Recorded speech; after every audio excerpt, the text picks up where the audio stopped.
Saya Widodo Haribowo.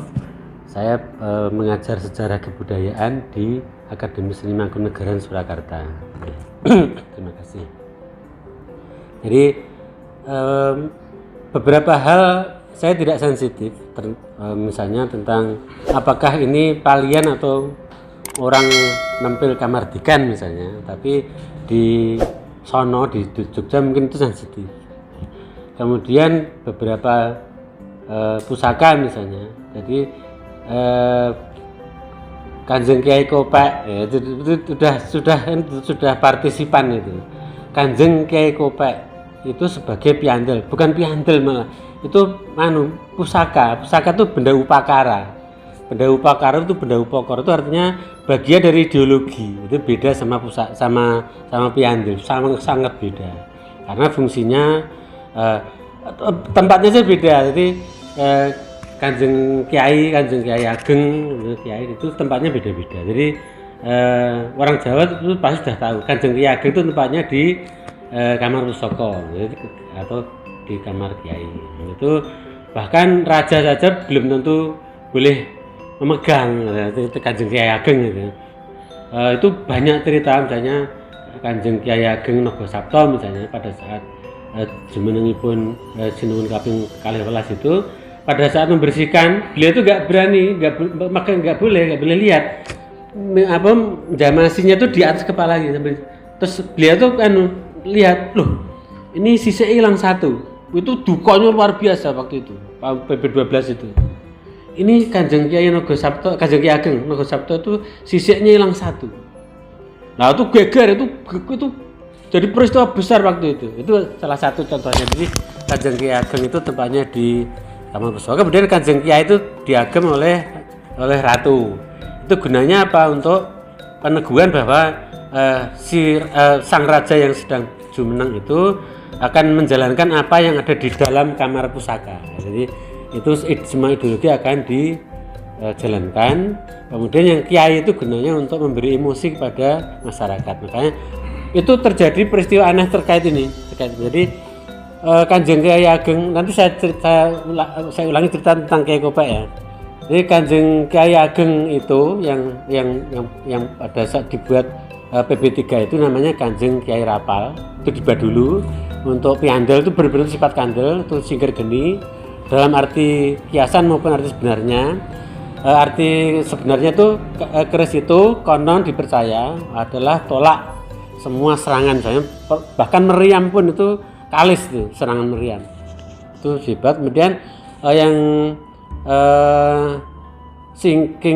singkir geni dalam arti konotatif itu adalah bahwa si empu itu memerintahkan pada PB3 untuk mengendalikan diri dari amarah. Itu makanya masih muda itu waktu menjabat itu. Itu gengsinya besar luar biasa.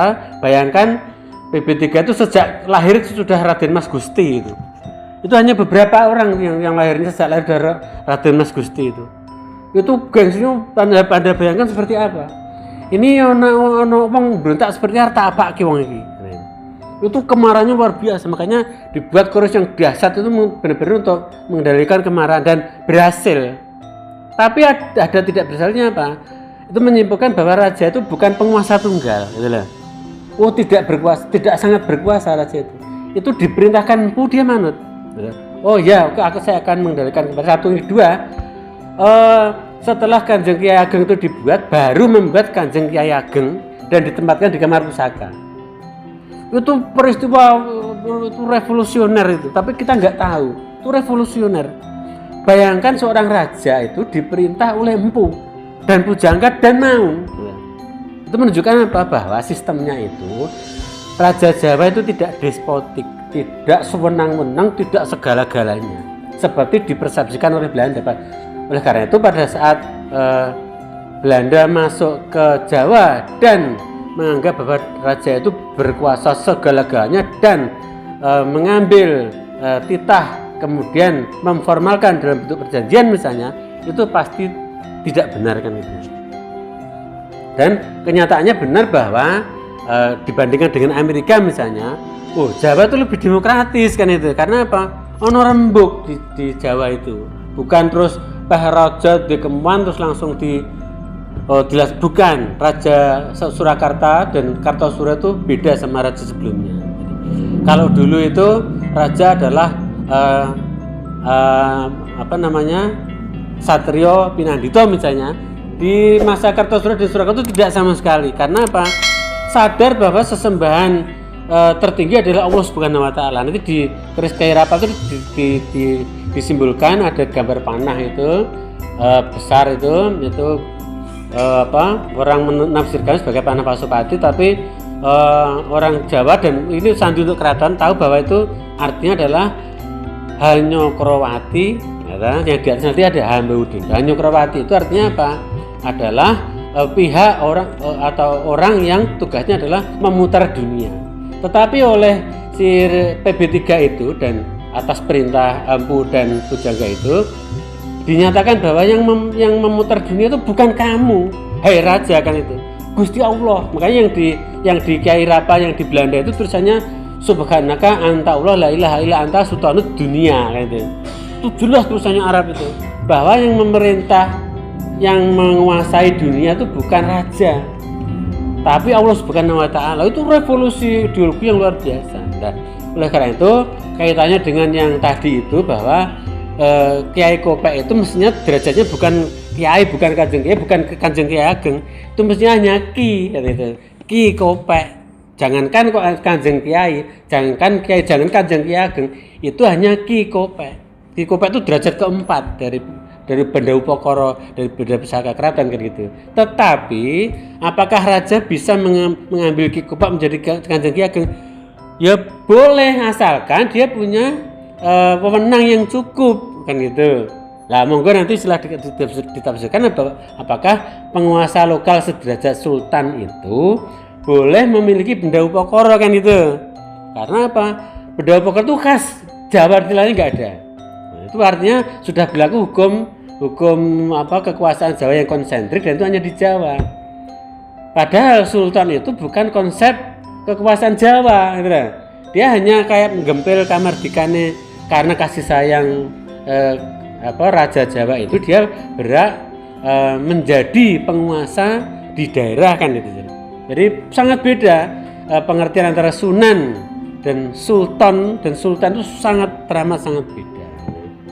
Oleh karena itu monggo nanti, karena saya tidak tertarik untuk menariknya ke soal politik di kebudayaan, maka silahkan nanti ditafsirkan. Tetapi gini, bahwa peristiwa itu tahun 1755 itu bukan, menurut Jawa ya, menurut kacamata Jawa ya, itu bukan sesuatu aib, kan? Karena itu bukan sesuatu hal yang berkonotasi negatif, tidak, bukan perpecahan. Secara teritorial mungkin terjadi pengurangan wilayah keraton lah, misalnya secara teritorial. Tapi secara inti kekuasaan, bahwa kerajaan Jawa itu kerajaan ritual, bukan kerajaan ekonomi, bukan kerajaan birokrasi, bukan, dan sebagainya.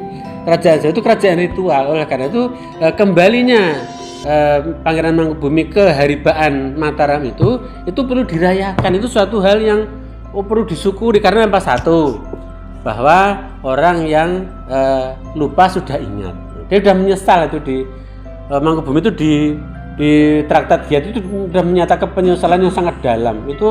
Itu besar diapake, wis menyesal mbok apake. Apa harus tidak cengele kayak zaman kasusnya Panembahan Senopati sama Ki Ageng Mangir, kan nggak mungkin gitu. Raja Islam dia itu. PB3 itu raja Islam, nggak ada yang memungkiri. Itu raja Islam. Nah, satu. Yang kedua, Pangeran Mangkubumi itu keluarga. Jadi itu sama dengan merukunkan masalah yang ada di keluarga, dan itu tidak perlu rembukan, karena yang rembukan sudah diwakili Pangeran Mangkubumi sendiri sama Belanda. Itu sudah juga, karena itu bukan wilayahnya raja, itu mengotori tangan raja nanti. Kalau nanti seandainya yang tanda tangan itu raja, itu nggak mungkin, itu pasti orang lain, patih lah paling itu, patih atau komen itu sudah benar, kan itu. Tapi bayangan saya itu maksimal patih itu yang tanda tangan itu. Karena itu apa? Soal-soal keduniaan itu nggak mungkin wilayahnya raja, itu terlalu kotor itu, kan itu. Gitu. Yang ketiga, ada kelahiran kembali. Jadi ada kelahiran kembali bahwa Jawa itu menemukan bentuk yang baru setelah adanya gegeran itu. Yang keempat, yang terakhir, nanti di simbol-simbol di keris itu ada bahwa pesan Sinuhun kedua ketiga sebelum surut itu adalah sudah perangnya dihentikan karena sudah banyak umat Islam yang meninggal.